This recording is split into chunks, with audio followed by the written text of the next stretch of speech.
quiero ser muy honesto. Muchos de ustedes me caen muy mal. Y estoy seguro que a muchos de ustedes yo les caigo muy mal. Shalom, que el Eterno les bendiga. Les saluda el maestro Roberto Soledad desde la ciudad de Seattle, Washington. Vamos a hablar de qué hacer cuando no nos caemos bien y qué hacer cuando no estamos de acuerdo en diversos temas. Voy a tomar el primer verso de la porción de la escritura llamada Bejucotai, que encontramos en el libro de Levítico capítulo 26, verso 3, y esta porción se extiende al capítulo 27, verso 34. Dice el primer verso: si mis decretos profanan y mis mandamientos observan y los practican, les concederé sus lluvias en su momento, y dará la tierra su producto, y el árbol del campo dará su fruto. La escritura comienza a citar más o menos como unas 16 bendiciones por causa de seguir los mandamientos, de decir sí al pacto y mantenernos dentro de los mandamientos. Pero hay dos palabras, especialmente en hebreo, que llaman mucho la atención. Y dice aquí la escritura: si mis decretos profesan y mis mandamientos observan y los practican. Número 1. Si mis decretos profesan. La palabra profesan la encontramos en español, pero en hebreo encontramos nosotros la palabra es telecú. Comienza diciendo el verso: Im bejutai beleku ve'et misbotai, y mis mandamientos. Misbotai tishmeru.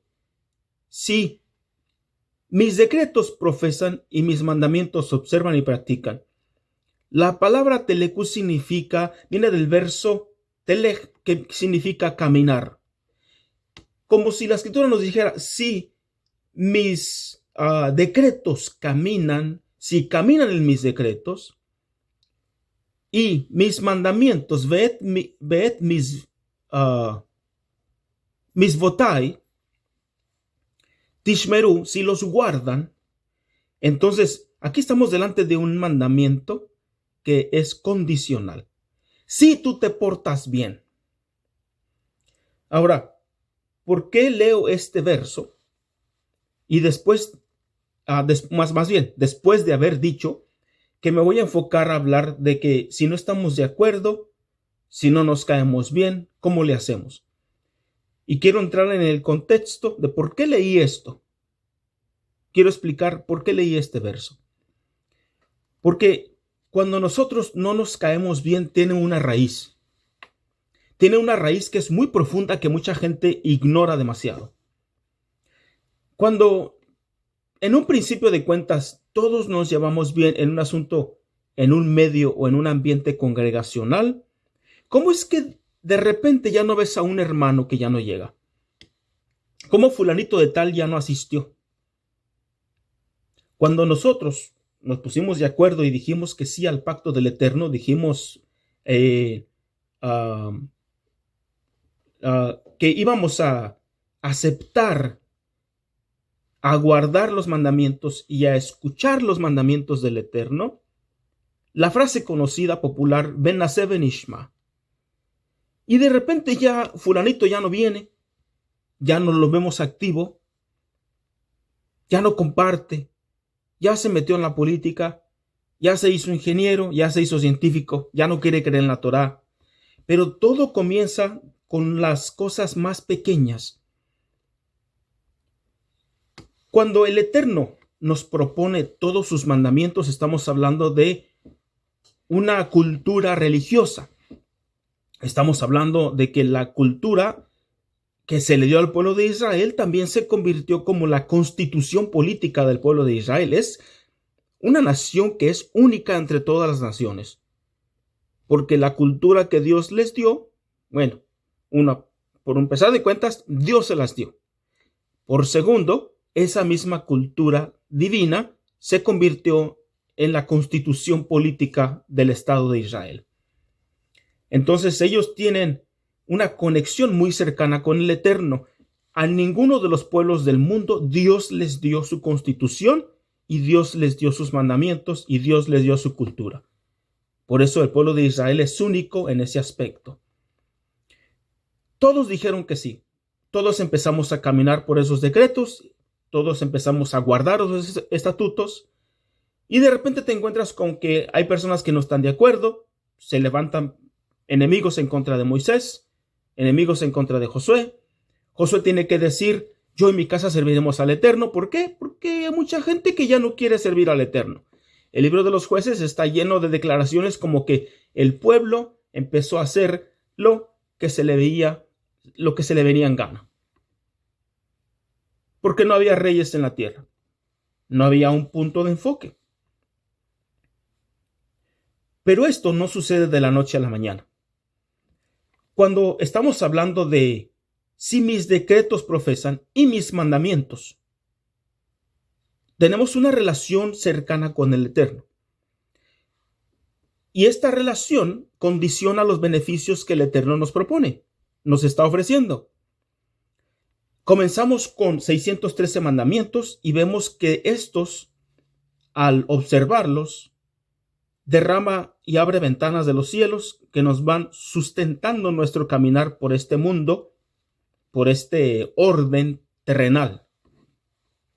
Y de repente ya te llegan $1,000, de repente tienes $200, de repente alguien te regaló dinero, a lo mejor no te lo merecías. Dios es bueno. Y dice la Escritura, les concederé las lluvias en su momento y dará a la tierra su producto. Pregúntale a las personas en el estado donde tú estés viviendo, que son agricultores, si les llueve a su tiempo o no les llueve a su tiempo, si pierden la semilla o no pierden la semilla. Y te vas a encontrar con que los agricultores están sufriendo bastante porque no hay lluvias. Por así decirlo, a Irán, con el conflicto que está sucediendo, les llovió sobre mojado. Porque estaban pasando una sequía terrible y después llega el conflicto. Si la gente está batallando porque no tiene agua y después tienen un conflicto militar. No les llovió a su tiempo, no se llenaron las reservas de agua. No llovió en el campo. No hay agua para regar. Necesitamos agua para beber, no para regar. Te ponen entre la espada y la pared. ¿Qué haces? ¿Ocupas el agua para beber mañana o se la das a la planta que te va a dar el fruto en unas cuantas semanas? Entonces no se haya qué hacer. Por lo tanto, esta es una de las bendiciones tan grandes que le da sustento a todo el mundo en el planeta. Y después viene bendición tras bendición, bendición tras bendición. ¿Qué es lo que nos hace alejarnos del camino de los decretos y ordenanzas del Eterno? Las bendiciones son las que nos empiezan a distraer y viramos la mirada, sacamos la mirada del camino. Entonces, una vez que empiezas a sacar la mirada del camino, empiezas a encontrar que la palabra del Eterno te es inconveniente. Cuando yo comenzamos con mi familia a guardar Shabbat, pues yo trabajaba los sábados y contaba los cientos de dólares que yo iba a dejar de recibir los sábados. Por lo tanto, el mandamiento lo encontré un poco inconveniente cuando comenzamos a obedecer los mandamientos. Porque ya me faltaban, en aquel entonces, hace 10 años, ya me faltaban $300. Hoy me faltaría mucho más. Y así, ya no puedes echar la mentirita que te saca del apuro. No es tan fácil. Encuentras que la palabra se vuelve un asunto inconveniente. Te ofrecen cosas que están fuera de la palabra de Dios y son malas. Y no solamente a veces son malas, a veces son malvadas. Y tienes que decir que no. Una vez que construyes esta vida espiritual, te cuesta menos decir que no. Ya ni siquiera piensas en decir que no. Se te hace tan natural decir que no como si te ofrecieran un vaso con agua sucia. No te la vas a tomar. Tú dices, no la quiero. ¿Por qué? Porque te la tomas tú. Empiezas a preguntar si te hace raro. ¿Te gusta eso? ¿Tú tomas eso? Empiezas a vivir la vida de manera natural. No se te hace raro decir que no. No te sientes señalado cuando a alguien le dices que no. Entonces, hay personas que encuentran la palabra inconveniente y no te dicen nada. Son personas que pueden seguir yendo a la congregación donde tú vas, la sigues viendo a tu lado, siguen practicando, pero él ya no está ahí. Es un hermano cuya fe ya se ha muerto, pero nadie sabe, es invisible. La relación que él tiene con Dios, tú no la conoces. Es un asunto invisible. Por eso llegó a decir la Escritura, ustedes de labios me alaban, pero su corazón ya no está ahí. Vienen aquí al santuario, alzan la voz, bendito eres tú, las alabanzas, las oraciones, sacan 100 pesos, los ponen ahí de ofrenda, y el Eterno ve que ya no está ahí la persona, sigue asistiendo. Entonces casi nadie se da cuenta que a esta persona los mandamientos del Eterno ya se le hicieron inconvenientes. Una vez que la relación con Dios murió, las siguientes relaciones que están por morir son las relaciones interpersonales. Entonces ya no nos caemos bien, entonces ya me caes mal, entonces ya te caigo mal. Ya no nos caemos bien. Pero hay ciertas relaciones que no se rompen del todo, que quedan unidas con ciertas hebras. Cuando tú tratas de romper un pedazo de tela, te vas a dar cuenta que de repente los une un hilito, 2 hilitos, a veces son múltiples hilos, pero ya la tela está 90% destruida. Pero todavía tiene una conexión ahí muy floja. Todavía a lo mejor se pudiera reparar, aunque se vea la reparación, que solamente sería como el testimonio de aquello que ocurrió, pero se puede volver a enmendar. Pero vamos a hablar acerca de las hebras que quedan ahí cuando estás rompiendo un pedazo de tela. Si me permiten un segundito, permítanme mostrarles algo. Creo que aquí está en la recámara, tenemos nuestro baño. Permítanme un segundo, tengo un pedazo de tela que rompí porque ahora les explico. Un segundito.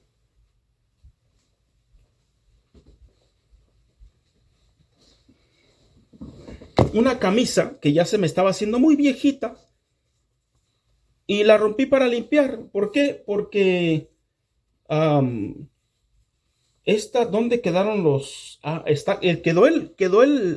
Tenía 2 hoyitos de ruptura. Una porque ya está un poco vieja, son de las camisas que se usan aquí abajo.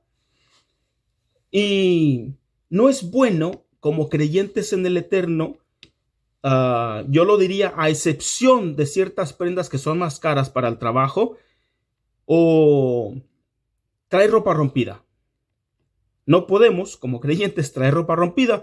A veces en el trabajo es muy difícil porque siempre con un clavo, con lo que sea, trabajando en la construcción, vamos a traer una pequeña ruptura en el pantalón o las rodillas desgastadas.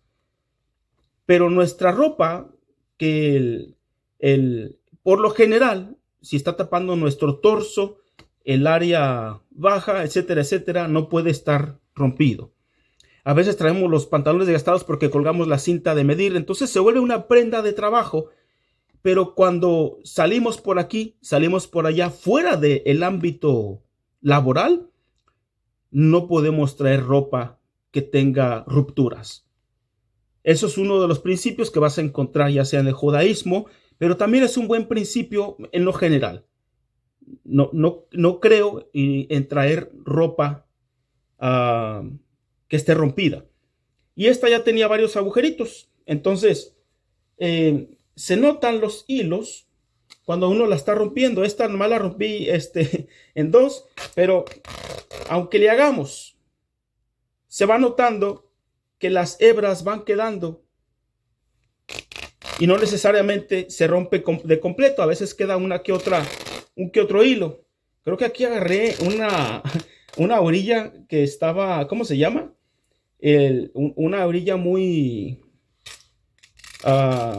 esta tela está como muy...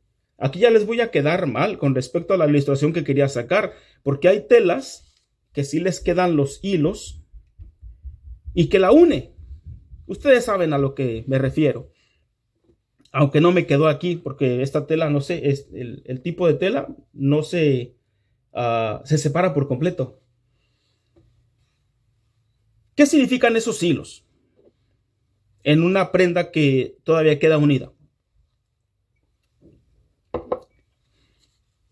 Hay personas que no saben llevar las diferencias entre sí. Y resulta que eso daña mucho el camino de las buenas nuevas. Descalificamos a todo mundo, a izquierda y a derecha, y no buscamos una unión. Entonces, cuando tienes una visión muy diferente a otra persona, no la puedes desechar. Y esto te lo voy a explicar usando una ilustración que nosotros usamos como una costumbre. Nosotros no juntamos cuando vamos a comer la leche con la carne. Entonces, si no me equivoco, desde el 2016 o 2016, para ser más precisos, hace 10 años, yo no he probado una hamburguesa con queso. No puede tener nada que sea lácteo mi hamburguesa. Entonces, por el principio, que precisamente es un decreto en la Torah, no cocerás al cabrito en la leche de su madre. Entonces, la explicación puede ser muy larga, pero no acostumbramos a juntar la carne con los lácteos. Pero hay un alimento que está en medio de estos dos. Si no puedo juntar las cosas que son carne y las cosas que son leche, ¿qué es lo que queda en medio? ¿Con qué me puedo comer los lácteos y con qué me puedo comer la carne? Y a los alimentos que están en el medio se les llama parvé, que son los alimentos neutrales, como un pedazo de pan que no tiene mantequilla o que no tiene leche. Ese me lo puedo comer con carne. Y obviamente, pues el pan te lo puedes comer también con leche. Siempre hay un grupo de alimentos que son neutrales que los puedes unir a los dos. Y siempre está en la mesa. El pan de Shabbat que comemos cada semana es parvé. Te lo puedes comer con cualquiera de las dos cosas. La leche es una visión ministerial y la carne es una visión ministerial.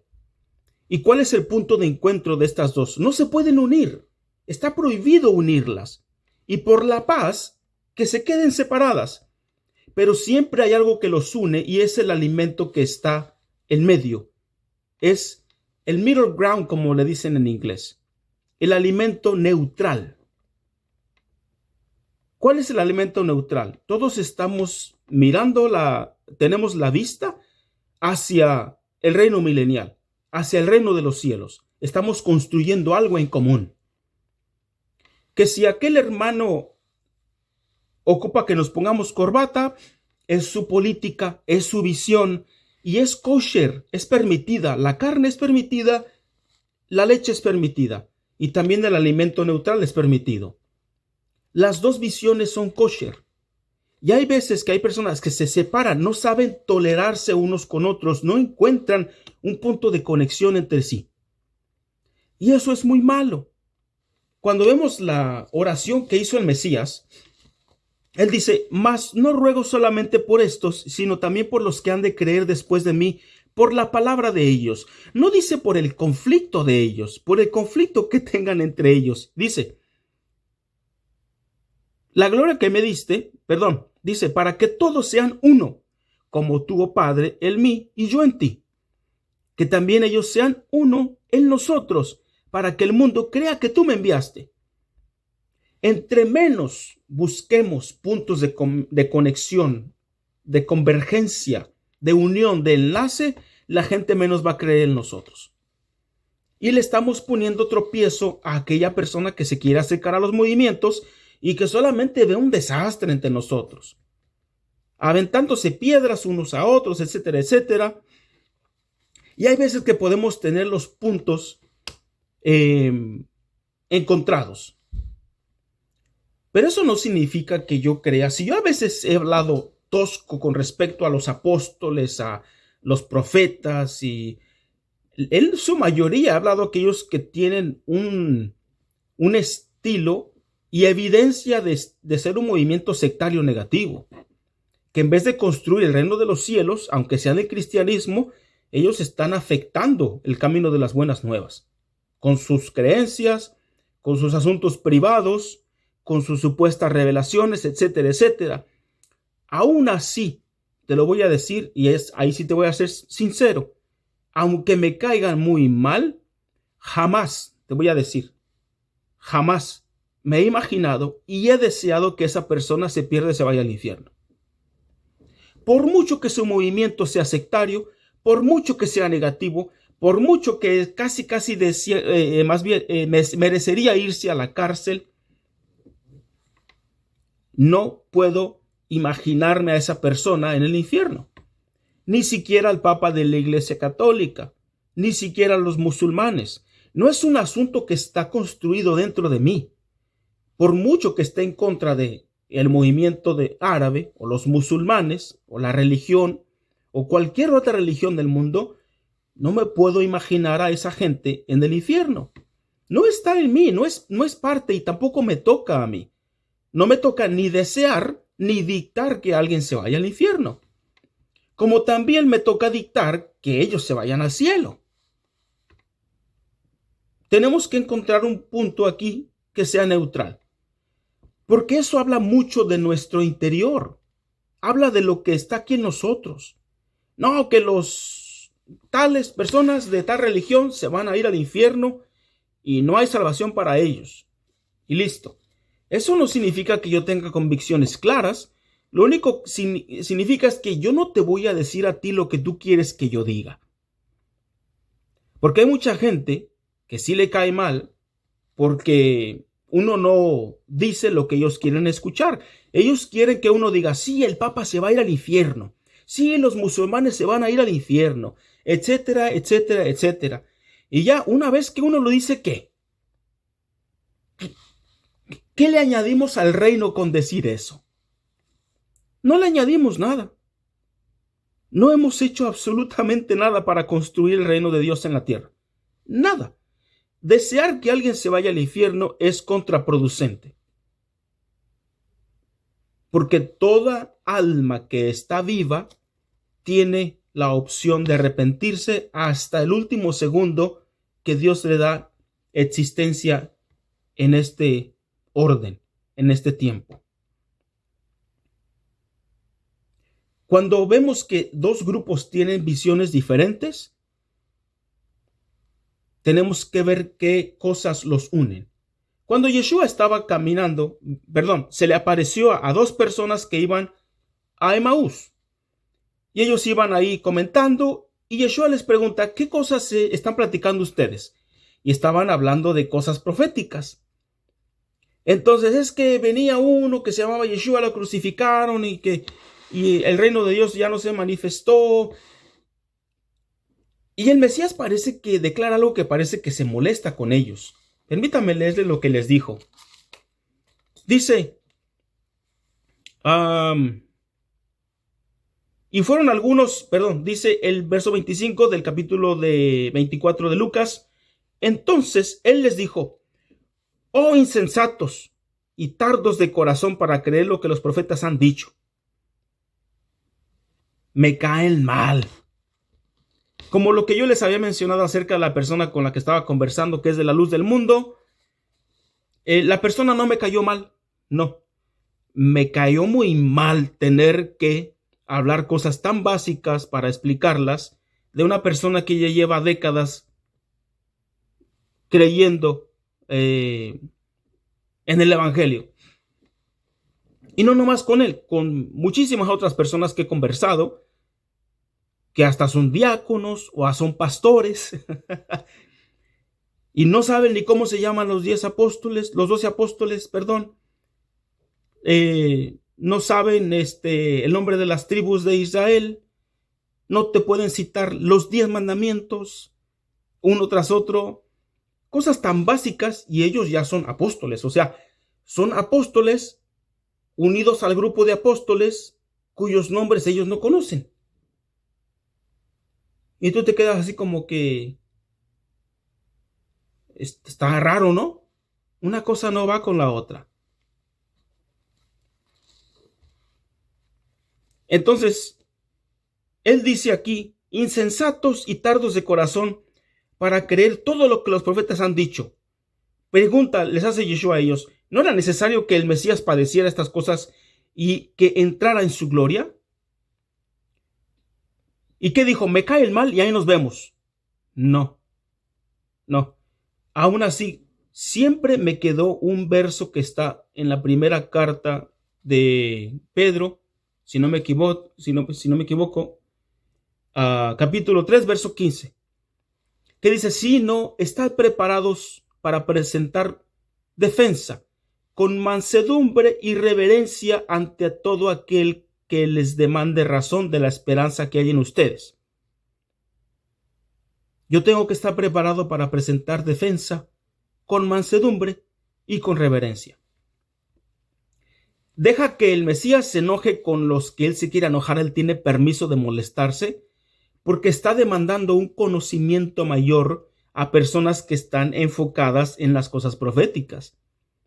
Si tú crees que Yeshua se les apareció a estos dos porque andaban de borrachos, ¿tú crees que se les apareció porque iban a una fiesta, a unos 15 años, porque iban a un bautismo de aquel entonces?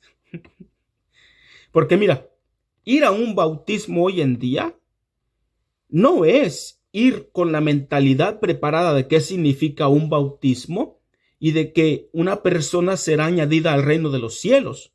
No. Si somos sinceros, le preguntamos a la gente qué piensa cuando va a un bautismo, pues va como a una celebración que deriva en una fiesta. Entonces, si esta fiesta cobra más importancia y relevancia, no se diga la comida, que la misma ceremonia que dura 30 minutos en un templo, o que duró 1 hora, pero la comilona es de 5 horas o de más. Entonces, ¿qué cosa tiene más importancia?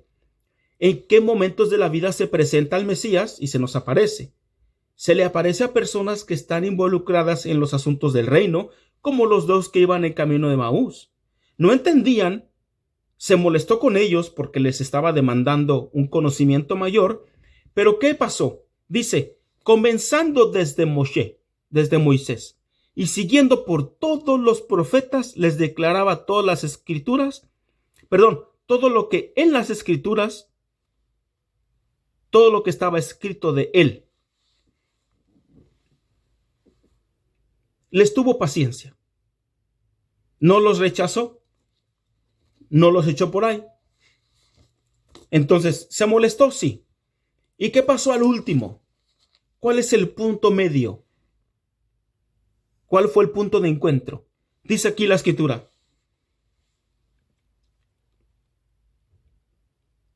Mas ellos le obligaron a quedarse, diciendo, quédate con nosotros porque se hace tarde y el día ya ha declinado. Entró pues a quedarse con ellos, y aconteció que estando sentado con ellos a la mesa, tomó el pan y lo bendijo y lo partió y les dio. Tomó el pan de Shabbat, el que es parve, el que se puede comer con una visión kosher y con otra visión kosher. Entonces les fueron abiertos los ojos y le reconocieron. Mas él se desapareció de su vista, y se decían uno al otro, ¿no ardía nuestro corazón en nosotros mientras nos hablaba en camino y cuando nos abría las escrituras? Y levantándose a la misma hora, volvieron a Jerusalén, de donde se habían retirado.